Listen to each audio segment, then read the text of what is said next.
was underway and made clear that it was simply that, the opening stages of what will be a broad attack that will begin sometime down the road.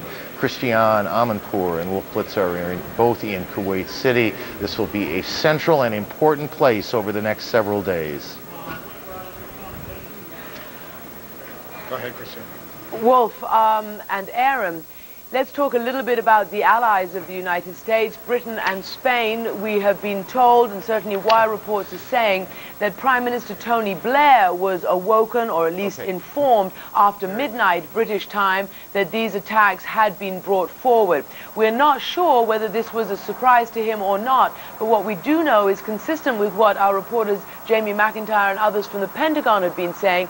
We believe that the British had not expected the full initial launch of this war to begin right after the deadline, and we are not sure when or whether we're going to hear from Tony Blair or indeed people at the British Defence Ministry. So far they have given no statement about what's going on. We understand that in Spain, the Prime Minister of Spain, Aznar, who is also an ally in this campaign, although has not committed military forces, is also going to address his people. As we know, of course, today there have been several activities out here in terms of military activities. US forces and British forces have attacked artillery batteries inside southern Iraq, those which were deemed to be threatening either to US and British forces arrayed now in the demilitarized zone there, or indeed against Kuwait itself, neighboring Kuwait. And also what we've been reporting for much of this day was that 17 Iraqi soldiers had surrendered, according to US officials, and apparently that being at least a small victory so far for the American PSYOPS operation, which has been underway for so long, and with so many millions of leaflets that have been dropped on the forces there, urging them not to fight. And whether or not those PSYOPs, those psychological operations, the leafleting of those millions of leaflets have an impact in convincing Iraqi troops to give up, if you will, obviously remains to be seen. Now, I want to bring in CNN's Kira Phillips. She's aboard the USS Abraham Lincoln, an aircraft carrier in the Persian Gulf. Kira, tell our viewers what you can about what you're seeing and what they're doing aboard that carrier right now. All right, Wolf, I can barely hear you, but I'm going to try and give you as much information as possible right now. I can tell you that I can confirm that Operation Southern Watch is over. Right now, the strike fighters here on USS Abraham Lincoln and other supporting aircraft are in support of Operation Iraqi Freedom. Earlier, about within 45 minutes ago, we showed you F-14s, the F-14 Tomcatters launching off the carrier.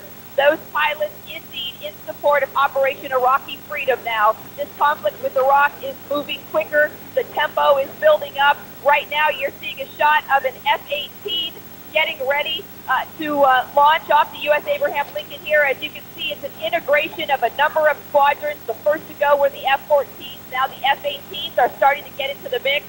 Very interesting thing I might want to point here out on the F-18. You might be able to pick it out, and that is the bunker busters. A lot of talk about the weaponry used in this conflict with Iraq. A lot of concern about collateral damage. Therefore, a lot of effort has been put into JDAM and GPUs and bunker busters. The hope is, once these strikes take place, do I still have you? Wolf, do I still have you? Go ahead. Go ahead, Kira. You still have me. Okay, thank you. I'm hearing a little interference. There we go. I'm hearing a little interference, and I apologize for that. I want to make sure that I'm still with you here. Once again, the concentration on special weaponry, precise weaponry, so that they will hit their targets and the explosion will be in more of a contained manner versus a wider type of explosion with the risk of hurting innocent civilians. Therefore, that's why you're seeing the bunker busters, a type of weapon on the F-18 that can drop deep and explode deep within the earth. On the F-14s, the strike fighters that took off about 45 minutes ago, they've got JDAMs, GPS-guided bombs. This is a new asset to the F-14 Tomcatters here on the USS Abraham Lincoln. As you know, those bombs can drop through any type of weather, haze, dust, anything that could affect the laser bombs, the LGB laser-guided bombs. That's the other type of weapon that the F-14s have. Now, as the F-18 squadron gets ready to integrate with the strike fighters that are already out there, I can tell you within hours we could see up to more than 100 aircraft in the air, depending how the tempo progresses. I can tell you that a number of Iraqi threats, strike fighter pilots told me they've been training for, paying attention to, intelligence coming into them.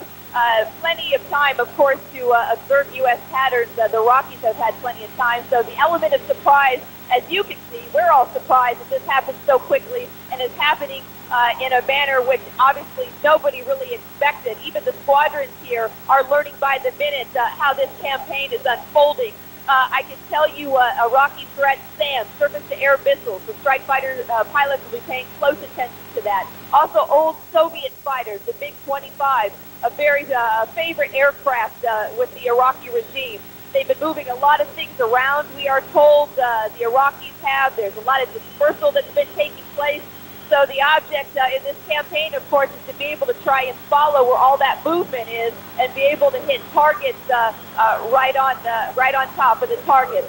AAA fire, another concern for strike fighter pilots. We'll be paying attention to that once they're airborne.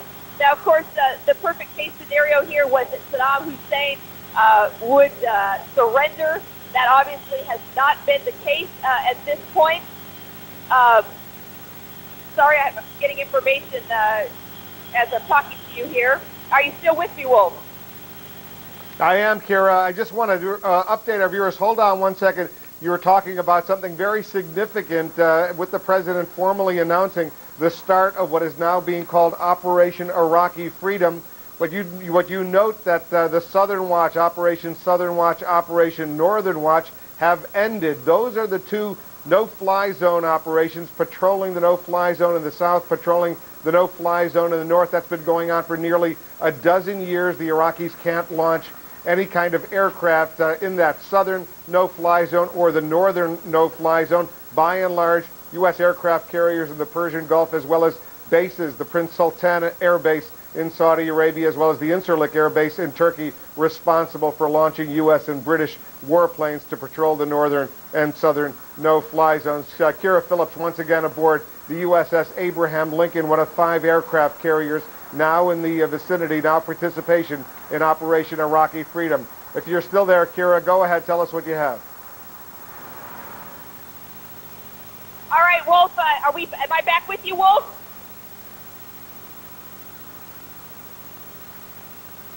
Kira's obviously not hearing me, or we're not hearing her. Okay, we are seeing these live pictures via videophone from the USS Abraham Lincoln, an aircraft carrier in the Persian Gulf. U.S. warplanes taking off, F-14 Tomcats, F-18s, getting ready to participate in this Operation Iraqi Freedom, which is the name of the U.S. military operation, together with the British, a small Australian contingent as well. Aaron?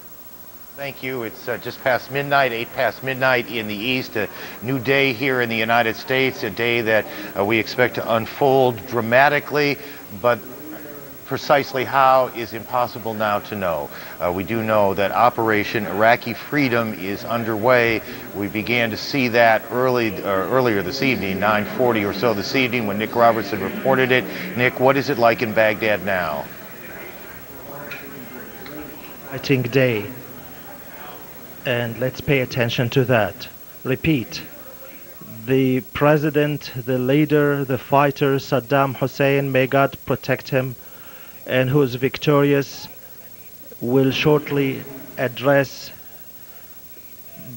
with a speech, with an important speech in this fighting day, in this great day. And let us pay attention to that.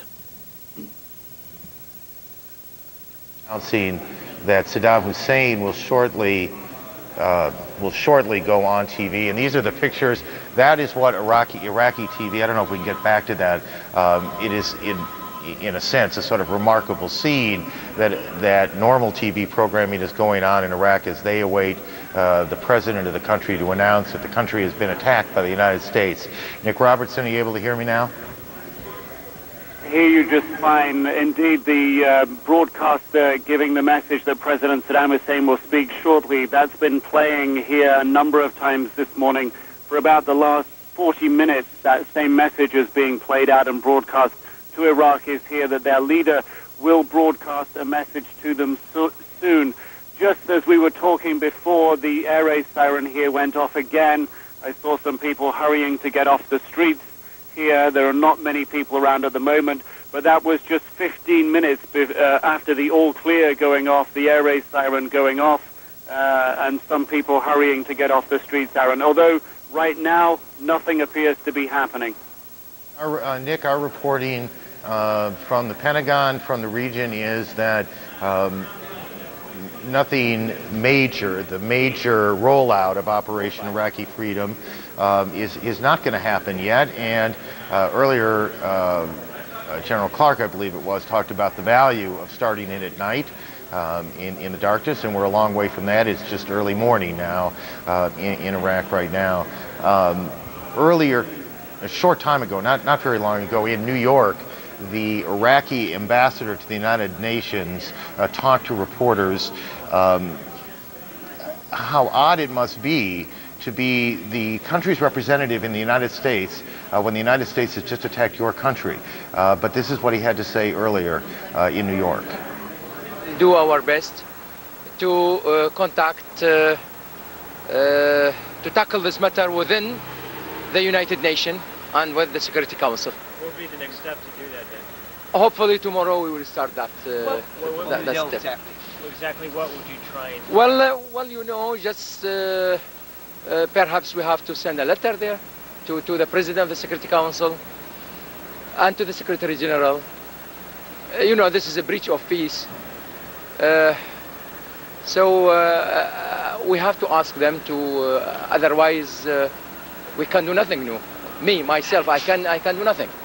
I have just to tell the international community that the war is started, this is against the charter, and this is the violation of international law. Mohammed Al-Duri, there is an element to this, as there is in diplomatic matters, of almost scripting. It was clear, it's been clear for days, that as soon as the Americans began the attack, that the next day the Iraqis would go to the United Nations to protest that, to demand the Security Council take action on that. Michael Oku is one of our team of correspondents who covers the United Nations. He's been there a lot over the last month or so. Michael, just run down the process that you expect to unfold over on the east side of New York in the next 24 hours.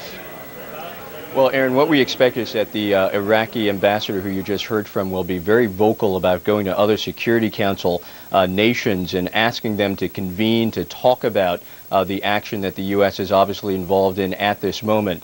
And the word we are getting is that it will really be more of a speech-a-thon of sorts, that essentially these ambassadors will come forward, that they will, in their own words, condemn the U.S. and UK action here.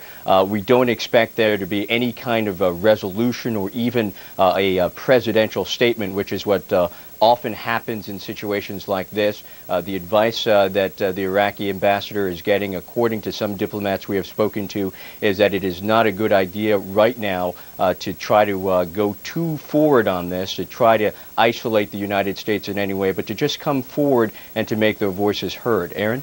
And just finish the thought, Michael. The reason that he is being given that advice is that there is not that much support for the Iraqi position? Well, that's exactly right. There are quite a few diplomats here who will tell you that they do not believe in the U.S. action here, but they certainly do believe that Saddam Hussein may have weapons of mass destruction, that Saddam Hussein may certainly pose a real threat in the area. But it's really a matter, Aaron, of some diplomats believing that Mr. Hussein is dangerous, but the United States actions are not necessarily justified. And it's really sort of trying to stay in the middle on this. Aaron? It was interesting, Michael, you said at the beginning that we expect to hear a lot of speech making at the United Nations. I think there are a whole lot of people who would say that's all we've heard from the United Nations over the last several months, and perhaps the president might agree with that. There's been a lot of speech making. When do they convene today? They convened earlier today. Of course, this was a meeting that was called for by France, Russia, and Germany. Those three countries represented by their foreign ministers who came forward and very vocally opposed the U.S. actions here. The German ambassador saying that this is certainly not a time to engage in war, continuing to say that the inspections process should move forward. And in fact, they came here to discuss the Chief Weapons Inspector Hans Blix's, obviously at this point, last report to the Security Council that actually spelled out some of the key remaining disarmament tasks that the Iraqis could become engaged in, and also it detailed a work program for the inspectors. The U.S. Ambassador John Negroponte coming out and in his own words, Aaron, essentially saying that it was ridiculous that as inspectors were leaving the country and that the UN was pulling back on this and that war was imminent, that we would even be convening to start discussing a work schedule for the inspectors. So a lot of angry words there in the Security Council, which is something that we have seen quite a bit in the last 2 months or so, Aaron. And someday when the history of this is written, Michael, will have a better feel for the damage done, the scars left behind at the Security Council. Christiane Amanpour in Kuwait. Christiane? Aaron, we've been talking a little bit about what the soldiers know about what's been going on. We're going now to Walt Rogers, who is, you know, this term embedded with an army division in northern Kuwait there. Walter, what are the soldiers there learning now? Christiane, what you're looking at now is soldiers of the U.S. 7th Cavalry borrowing my shortwave radio, listening to the latest shortwave news on the attack on Baghdad earlier in the day. The soldiers you're looking at, many of them are tank commanders, non-commissioned officers, sergeants, who will be driving the tanks north when the order comes to come forward. And they were caught off guard this morning. That is to say, they did not know that that Baghdad was about to be the target of cruise missile attacks. I'd like to ask them now. Sergeant Wheatley, let me ask you first. Were you surprised when you heard that the cruise missile attacks fell last night? Yes, sir. Very surprised. Happy? Alleviated, more or less. Glad for it to start, and glad for it the sooner it starts, the sooner it gets over. Sergeant Wheatley, what's it mean for your unit? We've prepped for it for a long time. Most of us here have been together for over a year, and we're ready to go do what needs to be done. Sergeant Birdsong, same. Were you surprised when those cruise missiles slammed into Baghdad? I was surprised, but at the same token, you know, not really surprised. We knew it was coming. I'm glad to see it started. But you sort of caught off guard. You were out there in your vehicles, weren't you? When I woke up this morning, we heard the news. A little bit of surprise, you know, and trying to wonder what the target was. But overall, all our guys are like, yeah, you know, just finally got started. We're ready to go do what we got to do. Are you surprised you're not moving forward yet? No, not really. Due to the timeline the president's put out, we have all been brought up that the air will start first, and I'm glad it started to start prepping for us to move. Sergeant Knight, how about you? You ready to go? Yes, sir, I am. Disappointed that the bombs, the cruise missiles fell before you got your orders to move forward? No, sir. They need to do their part first, and then we come and finish. Senior ranking officer here is Lieutenant Fritz. Is that right? Well, our commander's here. There's Captain Lyle. Come on, Captain. Were you surprised by the cruise missiles falling this morning? A little bit. There's a target opportunity presented itself, so President acted. Lieutenant Fritz, West Point class of 2002, as I recall, right? Yes, sir. Were you surprised when those cruise missiles started slamming in before you got the orders to go forward? Absolutely.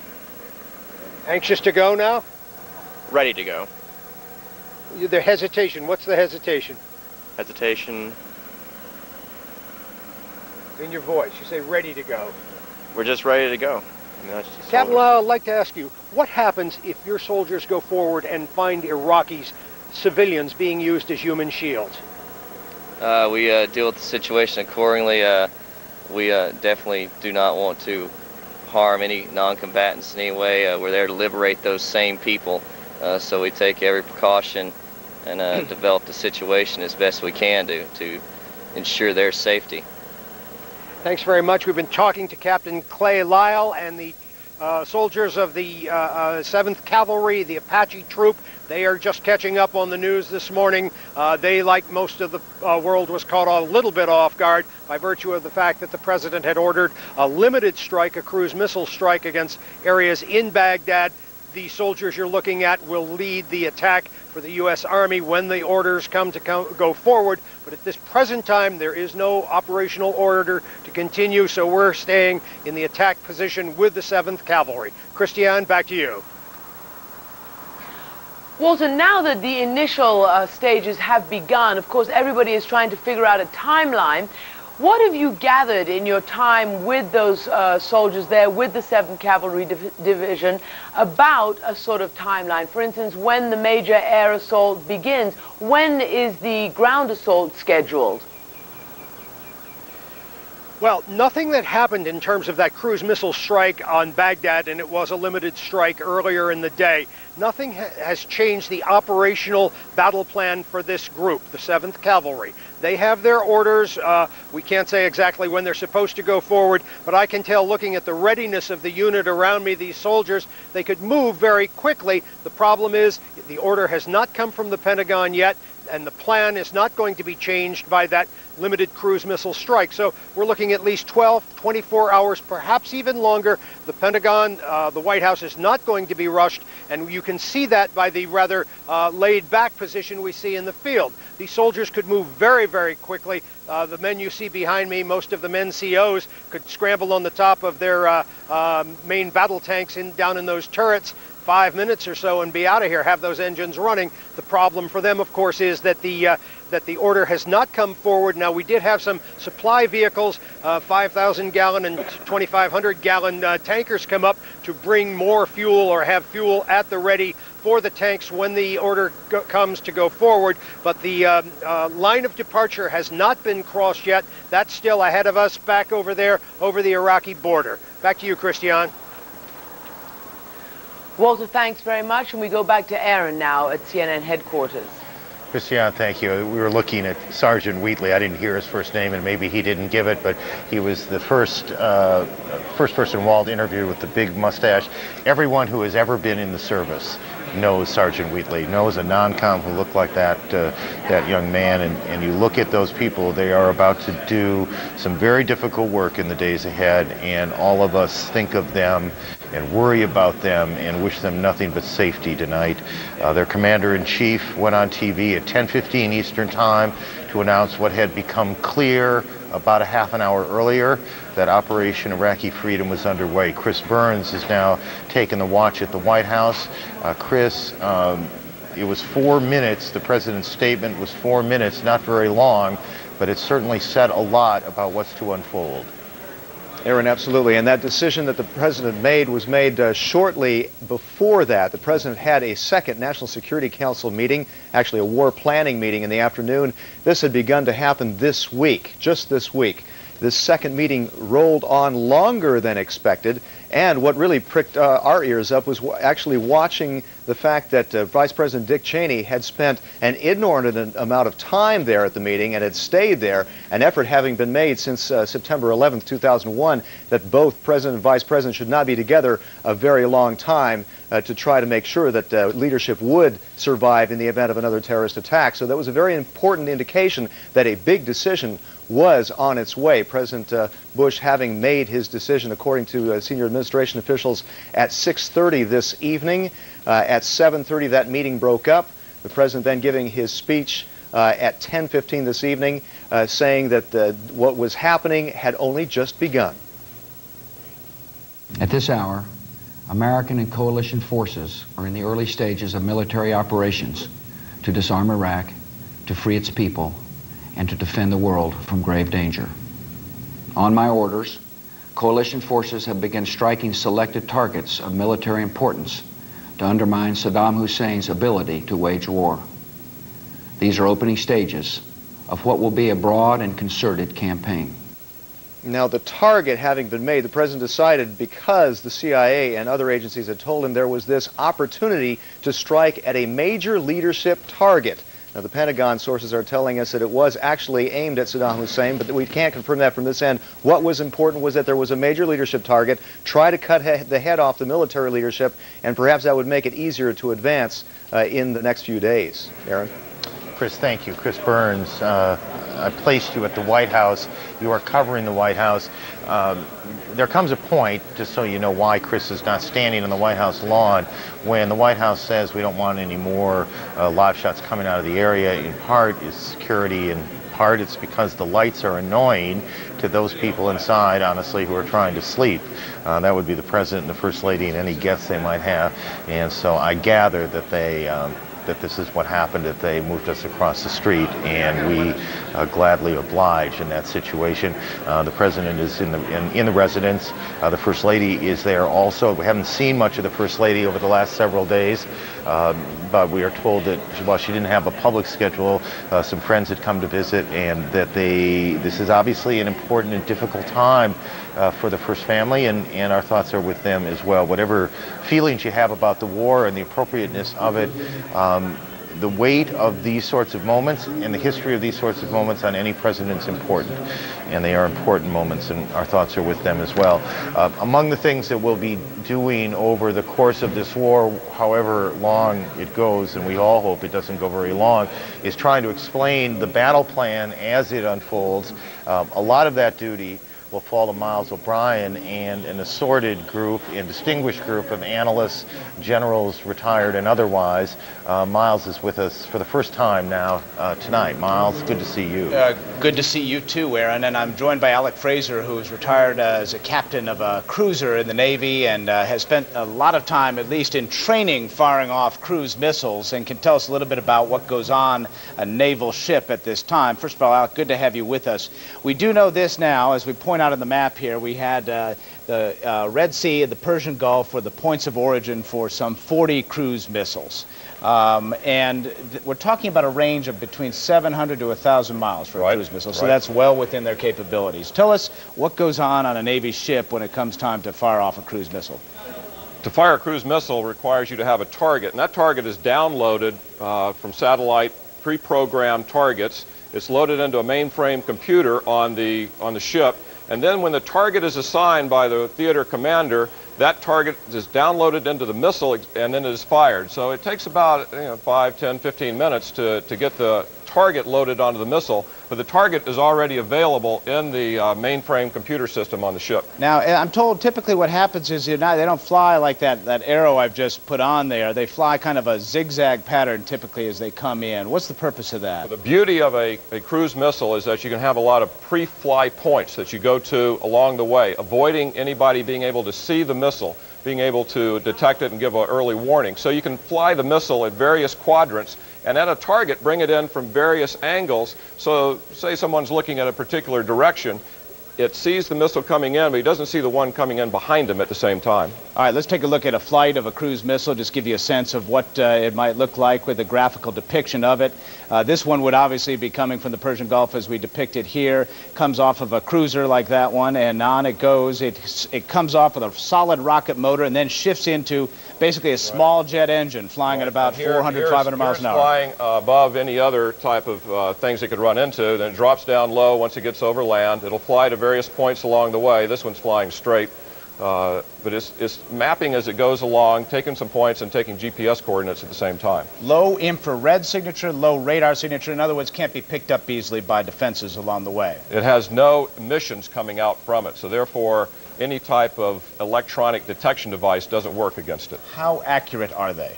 Which window would you like to fly it through? Really? Is that accurate? When you're talking about 40 cruise missiles coming in, could they all come in simultaneously, perhaps? They could, and 40 missiles would not be fired by one ship. It could be fired by several cruisers. All right. You know what, Alec? Let's take a look at the air for just a moment. This is from the USS Lincoln, where Kira Phillips is. We've been watching, that appears to be an F-18, perhaps a Super Hornet, as they continue launching numerous sorties. Maybe we can listen in to Kira for a moment.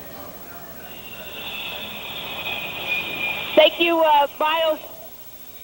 Right now, you're looking at this is from the VFA 115 Squadron. This is the F-18 Super Hornet. As you know, there's been a lot of attention on the F-18 Super Hornet, the newest strike fighter to the fleet here on the USS Abraham Lincoln. As you can see, the flight deck crew giving the signals, getting ready to go. Here we go, the first F-18 Super Hornet.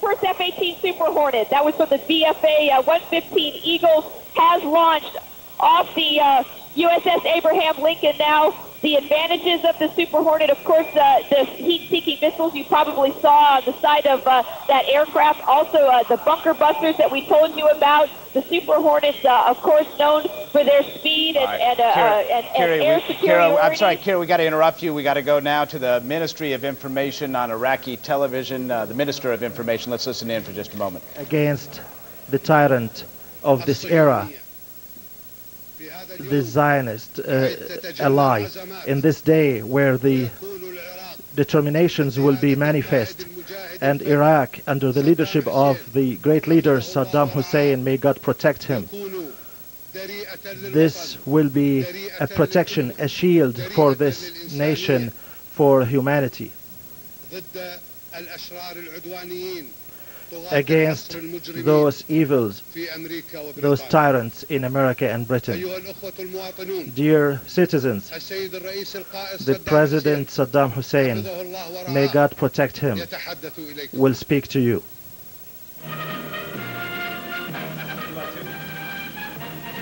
All right, that was Mohammed al-Sahad, who is the Minister of Information, speaking on Iraqi television. We have not seen Saddam Hussein. There was a promise. I'm sorry, go ahead. All right, we're going to stay with this speech now, is that right? All right, we're about to hear from Saddam Hussein. That's what I'm being told right now. And we will probably stay with this picture as we wait for Saddam Hussein to appear. This was promised some time ago. And why don't we send it back to Aaron for now? We'll continue our discussion of cruise missiles later. Aaron. Thank you.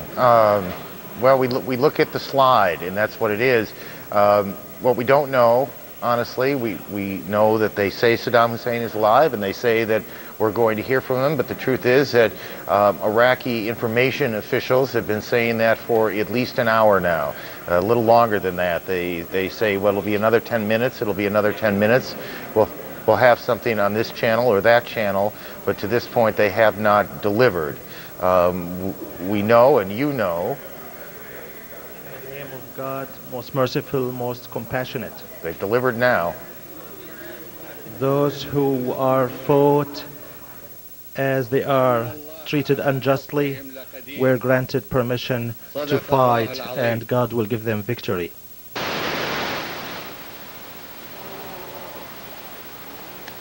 Well, we have the beginning of the signal, but we lost it there. As you can see, that's Iraqi TV.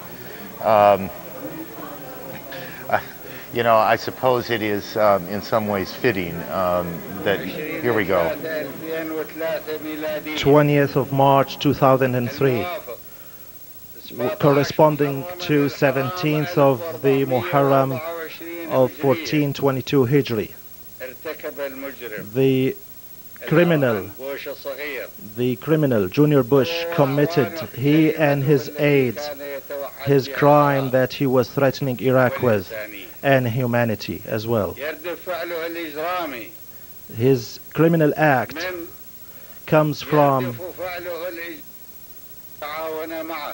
and the act of those who helped him and his followers.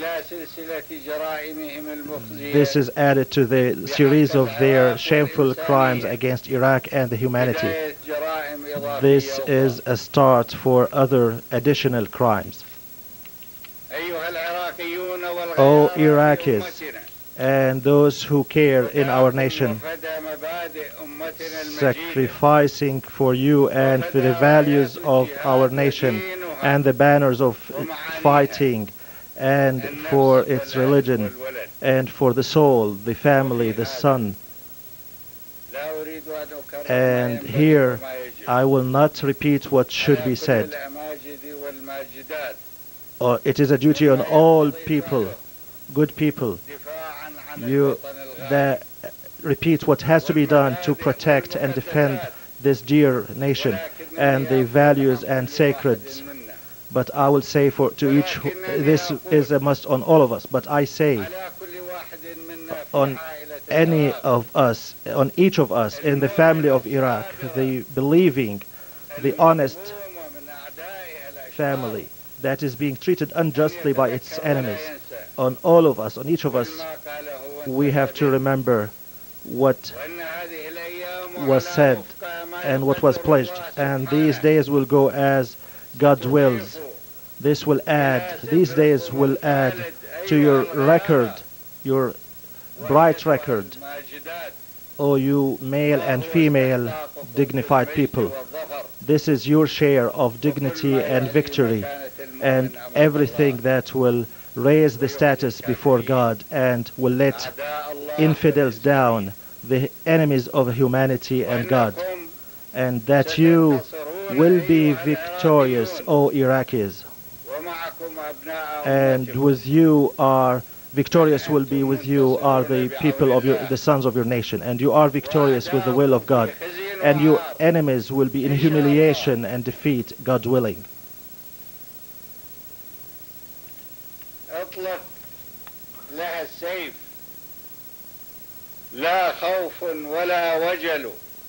Go, you sword. I'm not. اطلق لها السيف وليشهد لها زحل. Draw your sword, and I'm not afraid. اطلق لها السيف. Draw your sword. العدو لها. The enemy is making a fuss, and the enemy will not be stopped except by let the rains be let go anyway, but hope is there. Let thunderstorms go until the guidance appears and injustice goes away. And let dawn be the way to confront all bad, and pull your trigger and keep the fire on.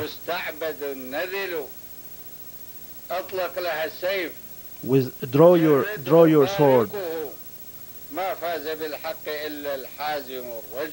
No one will be victorious unless he is a man and a brave man. And prepare a banner and call for the way of God, that the wound will heal quickly. Dear friends,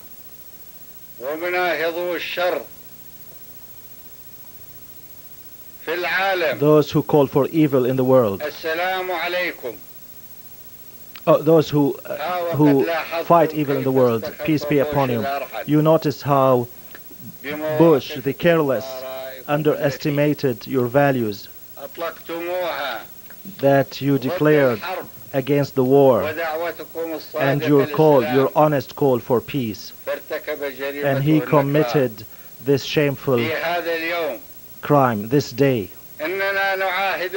We pledge in our name and in the name of the command and leadership and the name of the people, the fighting people and its heroic army, in its history and record of civilization. We pledge that we will confront the invaders and we will get them to, God willing, to the limit where they will lose their patience and they will lose any hope in accomplishing what they were driven to by the Zionist, the criminal Zionist, and those who have agendas.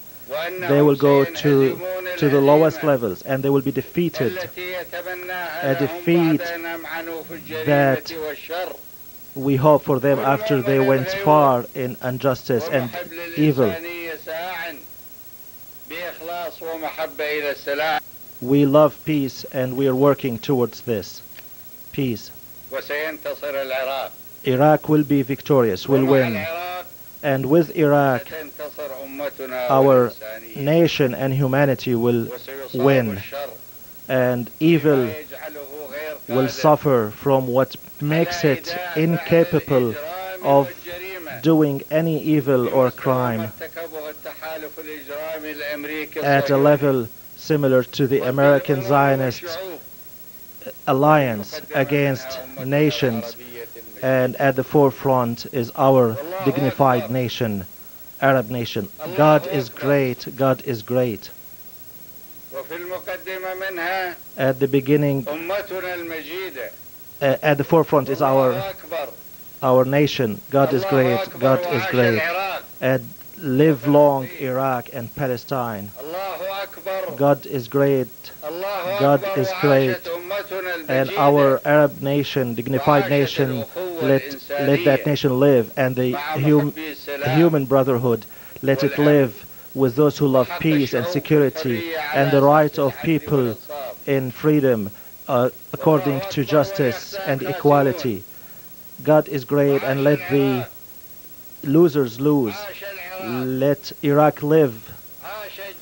Long live jihad and long live Palestine. Iraqi President Saddam Hussein, in a speech to his countrymen, what must they think? Saddam Hussein in military garb tonight. Normally we see him in civilian clothes, but the last couple of times we've seen him, he has been in his military uniform. He referred to President Bush as Little Bush. I actually heard it as Junior Bush, but in any case, he wasn't paying the President of the United States a compliment and described this as a crime against Iraq and a crime against humanity. It is the duty of all good people to protect our dear nation. He said, "I am not afraid." And then, and this is important, 3 different times as I heard it, he referred to Zionists, the American Zionist Alliance. He said, "Long live Palestine." It is certainly the Iraqi president's hope that the Arab world will see this in the context of the long and difficult dispute between the Palestinians and the Israelis. That in Arab capitals, that Islamic citizens will rise up in some way, shape, or form, and that will protect or deflect some of what is about to come visited upon Iraq. And so we heard it at least 3 times, this notion that this is an American Zionist, read that, Israeli alliance. The question, I suppose, Nick Robertson, or one question, Nick, is whether in fact that was Saddam Hussein. He is a man we know with a number of lookalikes or doubles. Do we know with absolute certainty that we were listening to the Iraqi president? It would certainly seem at this time that every intention was given to convey that this was the real President Saddam Hussein. He is known to have a number of doubles, and perhaps analyzing that carefully would be difficult because of the large glasses, the beret, and the fact that his collar was pulled up quite highly. It would take a very sophisticated set of analysis, I think, of pictures of him to make a determination. It sounded very much like him. The rhetoric was extremely strong. He looked much more serious than we have seen him look recently. He portrays himself on Iraqi television as looking very relaxed. Very interesting there, Aaron. Of course, the theme that all of this is driven by Zionism, is driven by the United States' aggression to gain control over the region. We hear that time and time again from Iraqi officials. Very interesting here to get a hint, the first hint perhaps, of how Iraq thinks it will deal with this war, saying that we will drive them to the limit, drive the invading forces to the limit where they lose their patience and they will lose their hope. And the day will come where they are driven down to their lowest level and give up. This is the first time we've heard an Iraqi official articulate how they plan to try and win. They plan to try and do it here by making sure that the United States loses its patience, that the troops lose their hope, that their morale is driven to its lowest level. This is something that we haven't heard before. Very interesting, a call to arms to draw your swords, to draw your guns, clearly calling on the Iraqi people at this very, very critical time for them to stand with the government, to stand behind the leadership. Of course, difficult to analyze as well exactly what people really are feeling in their hearts of hearts as they stand, as they know, on the brink of a very, very serious war at this time, Aaron. It is, to use a colloquialism, it is the knock on the Americans, I suppose, that, and this is a product of Vietnam, that the country does not have the staying power in moments like this, that it does not have the will to take casualties, that it does not have the will to expend the lives, I almost said human resources, does not have the willingness to accept the casualties of war. That has been the knock on the country in the post-Vietnam era. We would just refer again to something that President Bush said when he talked. He made it very clear that this may go on a long time, but I think the term was no half measures here, no half victories here, that in the President's view, the President of the United States' view, the United States is in it to the end, and there, in our view, there could be little question that that is indeed the American feeling tonight, that they will do what it takes as quickly as possible, but they will do what it takes to do the job the President has enunciated over now many, many, many, many months. Wolf, this question of whether it was Saddam and the doubles, I don't mean to use the term paranoid in the classic psychiatric sense. We'll use it in the idiomatic sense. He is a man obsessed with security. He certainly is a man obsessed with security. And let me make a couple points about what we've just seen unfold on Iraqi television before coming out here to Kuwait. Over the past several months, I've had several high-level briefings with U.S. and other intelligence sources, and they point out about the whole issue of Saddam Hussein having body doubles. Usually that's when he's out in public. They have someone who looks like him, dresses like him, can walk in a crowd and almost pretend to be him, but you never hear that other person speak. Saddam Hussein has a very distinctive voice in Arabic, and anyone who's an Arabic speaker could certainly make out if in fact that was or was not Saddam Hussein, given the very recognized voice that he has. In this particular case, he spoke. You saw him reading from his notes, so clearly anyone who knows Saddam Hussein's voice would be well aware of that this was in fact Saddam Hussein. The other point you have to notice, at the top of his speech, he referred to the date now in this part of the world, 20 March 2003. That indicates that this was not a previously recorded videotape. This was a tape recording that was done since the U.S. strike began. Those cruise missiles, F-117As, launched that attack on those selected targets in Baghdad. The Iraqi leader also was very, very precise in terms of going after the President of the United States. At one point he called him the criminal Junior Bush. The criminal Junior Bush, a very derogatory term as far as the Arab world is concerned, meaning that he's just a junior as far as his father was concerned, and there's this long-standing, of course, animosity, hatred between the Bush family, of course, and the Saddam Hussein family, if you will. So it was getting very personal there as well. Let's bring Christian Amanpour. As you assess this situation, Christian, you see Saddam Hussein emerging on Iraqi television literally only very briefly after the U.S. clearly sought to decapitate the Iraqi leadership. It reminded me of what happened earlier in the day when there were rumors that Tariq Aziz, the deputy prime minister of Iraq, had fled or had been killed, and he emerged on television right away. It underscores how sophisticated the Iraqi regime is. Well, yeah, and Nick Robertson was talking about that as well. I mean, it underscores that they understand the capacity of the airwaves, and they need to show what they want to show quite quickly. But I think in terms of what he said about Americans losing patience and perhaps underestimating America's staying power, I think what many people in the world forget is that that equation changed in the United States after September 11th. That's the one major change, I think, in terms of the American people's willingness to take casualties and the politicians' willingness to commit forces. Because now, after so many Americans were killed on September 11th, and so many police and firefighters were killed doing their job, there is no question any longer that the soldiers who are paid to do the job of fighting and sometimes dying will have to do it as well. So I think it's no longer appropriate for people around the world to question whether the United States forces and the United States public will have weak stomachs for this kind of battle. Certainly we don't know what's going to happen in the long run, but for the moment I think that the public opinion in the United States shows that this is not in question and that the American people will support their troops as long as they get the job done. In terms of his constant repeating and referring to the American Zionist plan, this is one of the main reasons why there has been so essentially little support in the Arab world for a war in Iraq. The fact that the United States has allowed and not intervened in the Arab-Israeli crisis over the last couple of years, and that this is going on unabated, certainly does not provide the ideal context in this part of the world for an attack on Iraq. And certainly speaking to many Arab leaders over the last few weeks and months, many of them said that had there been an attempt to put out the flames between the Palestinians and the Israelis, many of the Arab leaders would have been much more forthright and overt about their support for the disarmament of Saddam Hussein.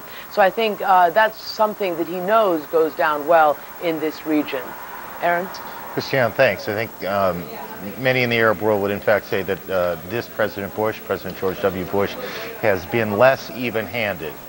They would say that. We're not saying that. They would say that than was President Clinton in his dealing with the Israeli dispute, and that has certainly, as Christiane indicated, caused Arab leaders and people in Arab capitals and believers in the Palestinian cause great concern. Nick Robertson in Baghdad. What is... Indeed, Aaron, Go ahead. Go ahead. No, Aaron, I think very much about what Christiane was saying there. This may be the miscalculation by President Saddam Hussein. It's often been suggested that he made a miscalculation in understanding United States intentions and world intentions when he invaded Kuwait back in 1990. This may be the flaw in his decision-making process at this time. Rather than going for further cooperation with the UN weapons inspectors, deciding to perhaps to go to war with the aim of undermining United States resolve, undermining public support for an action against Iraq by believing that that can be done through attrition of forces. Perhaps this may yet prove to be the major miscalculation of President Saddam Hussein. This seems to be, from his speech, however, and that is his first indication, perhaps, that this is his intention to approach the war from this point of view, not one that he could win outright militarily, but one that he can perhaps win by slowing forces and creating casualties on the way to Baghdad. I think that's a great point, and just to underscore one other point, actually, that Wolf made earlier that ought not get lost in here, that Saddam, and we assume it was Saddam, at least we have no reason to believe it was not, dated the speech. He said on this 20th of March, and so if the American attempt was to get him, I think we can, and if that was him, okay, there's many qualifiers so we can handle in one sentence pretty clearly that part failed. The other point I would make on that is it's hard to know if he actually believes in the American impatience, General Clark, if he actually believes that that's real still in this post-Vietnam, we're a long way from Vietnam, if he believes that, or whether or not that's just the kind of thing you say for public consumption. The audience here is complicated. It's an Iraqi audience, it's an international audience, it's an Arab audience. There are many different constituencies listening to this that he was speaking to. General Clark. That's exactly right, Aaron. He is speaking. And he's speaking as much to the international audience, I believe, as to his own people on this. And so he's projecting what he hopes to be the case. He's trying to project his own moral superiority. I think it's very interesting that he felt like after this strike he had to come out and show himself, which, you know, on the one hand you say, okay, we missed. On the other hand, it is a sign of some degree of insecurity that, you know, he's aware enough that, and it feels vulnerable enough that, hey, it's a real possibility. They could have got me, so I'm going to show myself. So I think that that in itself is a measure of some degree of success in the U.S. strategy at this point. I mean, on the larger field, we really don't have a good picture here, Aaron. As I was watching all of this tonight unfold, I recall sitting in Belgium during the Kosovo campaign, and in my headquarters, we always had CNN or another network on because we wanted to see what the public was learning, and we wanted to see the pictures of, in some cases, Sure. our own efforts. And it was always surprising when I'd get the battle damage readouts through the official channels how much there was that wasn't captured on the television. Well, it's and only understandable, but the medium is so powerful that it dominates. I think that's a great point. And the fact is, we have yet to see anything that says damage. We don't know what was hit and what wasn't hit. We haven't seen it yet. We may see it later today. We may not see it later today. There's a lot of things about this day that's unfolding we don't know. Does it gall you as a retired general when this notion that Americans and the American military does not have the staying power, does that gall you, or do you just kind of laugh it off as a piece of history that is purely irrelevant? Well, it's really unfortunate if that in fact is what he believes, because I do believe this country has enormous staying power. And the quality of the American Armed Forces is absolutely superb. And not only the quality in the sense of technology, but the training, the character of the troops and the leadership. They've got staying power like probably no army in history has ever had. So if it's unfortunate if people believe that, and it leads them to miscalculate and seek war with the United States. I mean, the rational course for Saddam would have been to cooperate with the UN a long time ago. Not to be glib about it, but here's a guy who was badly trounced a dozen years ago. I mean, it wasn't like this is not like this is his first experience in this matter. He's actually done this dance before with the United States, and he actually knows how this plays out. And to miscalculate, I asked this question of former Secretary of State Henry Kissinger once. What must he be thinking to see these 300,000 troops on his border, to know that there are literally thousands of missiles and hundreds and hundreds of jet planes prepared to launch other missiles, drop other bombs? What possible military mind is making these decisions? It's hard to understand from the outside, but on the other hand, when we watched Milosevic go through this, we had every reason to believe that he was being lied to by his generals. And certainly we know that Saddam Hussein is a man who doesn't like bad news. And so it's very possible that his generals are saying to him, A, we don't believe the United States has those forces, not all of them there. We looked, we didn't see them, so forth. I promise I won't do this too often. Gary Stryker's one of our embeds. Hard to get these guys on the air. He's out at sea. Report to us what you can. Well, Aaron, we're out on the USS Theodore Roosevelt in the Eastern Mediterranean. And you may hear above me, we're in a room just below the flight deck. Tomcats and Hornets are taking off, but this is business as usual on this aircraft this time of day. They're practicing launches and recoveries, and there's no indication that any of the fighter aircraft on this carrier are participating in any action that may be taking place over Iraq right now. The Pentagon, as you've indicated, released some video from the Donald Cook, a destroyer which actually is in the Red Sea, but came from one of the battle groups here in the Mediterranean last week. They slipped through the Suez Canal to get to the Red Sea, where they would be in a position to launch cruise missiles, Tomahawks, from there. There was some question about whether they could maintain their position in the Eastern Mediterranean as effectively as they could in the Red Sea. So they slipped through the Suez Canal last week with some degree of secrecy. It was a very tedious process of getting through the canal because of obvious security concerns, possible terrorist attacks when they're exposed to danger. But at this point now, Aaron, there's nothing happening on the Roosevelt, or as we understand on the Truman, in the Eastern Mediterranean that bears on this conflict right now over Iraq. Gary, but they are aware, are they not, what has already happened today, or last night, our Oh, yes, time? they are. Okay. And how did they find out, do you know? The men on the ship? Yeah, and women. The men on the ship are watching CNN. The men on the ship are watching television. They've got they're plugged into the internet as well. But they have televisions throughout this vessel, and most of them are to CNN on a 24-hour basis at this Well, point. I threw you a hanging curve, and I appreciate very much you're hitting it out of the park, Gary. Thank you. Gary Stryker out at sea. Nick Robertson in Baghdad. Nick, it is still playing out there. The siren's still going off. Is that right? Indeed, this seems to be the all-clear siren going off again, Aaron. No sounds of anti-aircraft gunfire at this time. It does appear to be the all-clear at this moment. Okay. Hang on, Nick. Let me go back to General Clark for a second, if I can. General, what is Tommy Franks doing, General Franks doing? What are the planners doing right now? They have started something. What would you guess they are doing now? Well, it's daylight, so first of all, they're all awake and working on this issue. And secondly, they may be trying to continue to adjust the timetable.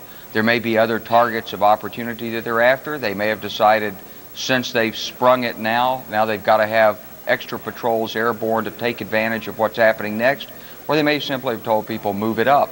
They're also going to be concerned about how to synchronize the air and the ground. It's possible the ground forces could sit there for a while, but normally, doctrinally, in an attack position, you'd like to pause there for as little time as possible. And so there's probably phone calls going through back and forth trying to figure out, okay, now they know we're coming, and so how much tactical surprise is left, and how do we play one side off against the other, and what does this unit do and that unit do now, and if not now, then when? So I think there's a lot of high-level conversations going on right now, and I think the troops down at the bottom are cleaning their weapons and looking at their maps again and making routine pre-battle checks. Do you have any sense that those troops, those particularly, we've had this concern over the last couple of days. The United States government has had this concern over the last couple of days that Saddam might launch a preemptive attack.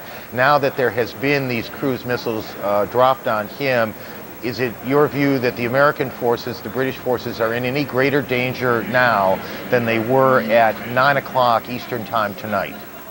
Well, I think that's got to be a consideration, and surely we're doing everything we can to prevent his ability to execute an attack like that. But in fact, we did move, and even though this is a big, wide open desert, he does not have spy satellites. He cannot see us, and he's having a hard time locating us. And Kuwait looks small on a map, but when you consider how the forces are laid out there, you can fire at a lot of empty desert and not hit anything. So I think we're safer for having moved. Just hang on a second, just to keep viewers abreast of sort of where in the world everything is at this moment. The Iraqi information minister is talking to reporters. We'll get a translation of that as we go. That's going on. Now we can translate it, so we shall. Country and our people in defiance of international law and the international community against the United Nations. And as I said before, we can't understand how to deal with these people. They are war criminals, they are mercenaries. The international law that applies to armed struggle does not apply to them.